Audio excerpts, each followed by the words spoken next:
हे सरकार जेव्हापासून आले तेव्हापासून कांदा कधीही 10-12 रुपये किलोच्या पुढे विकत नाही। आणि आम्हाला आज रेट मिळतोय 50 पैशांपासून तर 8 रुपयांपर्यंत। जर शेतकरी जगला पाहिजे असं जर वाटत असेल तर शेतकऱ्याच्या कांद्याला 30 रुपये प्रति किलोचा भाव देण्यात यावा असा आम्ही पत्रात उल्लेख केले।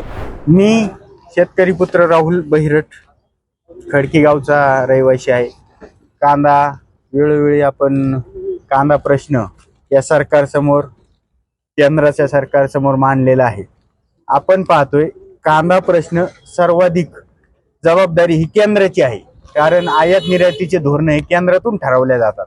राज्याचा तेवढा हस्तक्षेप कांदा प्रश्नात नाही जेवढा केंद्राचा आहे। आणि आपण 1 नंबरचे निर्यातदार देश होतो, त्यावेळी कांदा 20-25 रुपये 50 रुपये किलो पर्यंत पोहोचायचा आणि आपल्या महाराष्ट्रातील शेतकऱ्यांची आर्थिक परिस्थिती चांगली होती।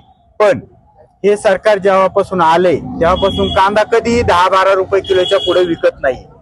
आणि आपण पाहतोय वेळोवेळी सर्व गोष्टींचे रेट वाढत गेलेले आहेत।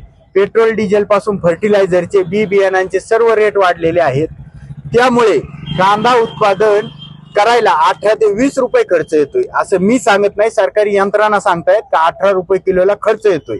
आणि आम्हाला आज रेट मिळतोय 50 पैशांपासून तर 8 रुपयांपर्यंत, त्यापुढे रेट मिळत नाही।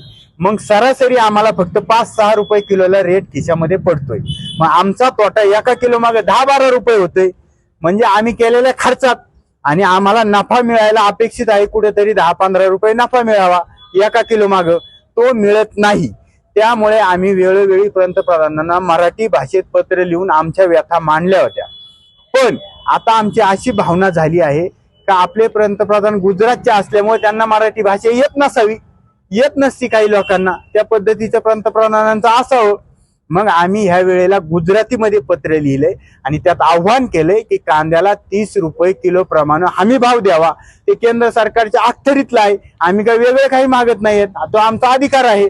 जर शेतकरी जगला पाहिजे असं जर वाटत असेल तर शेतकऱ्याच्या कांद्याला 30 रुपये प्रति किलोचा भाव देण्यात यावा असा आम्ही पत्रात उल्लेख केले।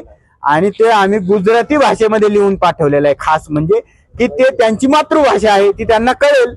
आणि जर ते होणार नसेल तर आम्ही त्यात असंही आवाहन केलेलं आहे का तुम्ही आमच्या पराग बिल्डिंग या ठिकाणी यावं, तिथं दुय्यम निबंधक बसतात, त्यांच्या उपस्थितीमध्ये आम्ही आमचा 7-12 स्वतः पंतप्रधानांच्या नावावर करून देऊ इच्छितो आहे।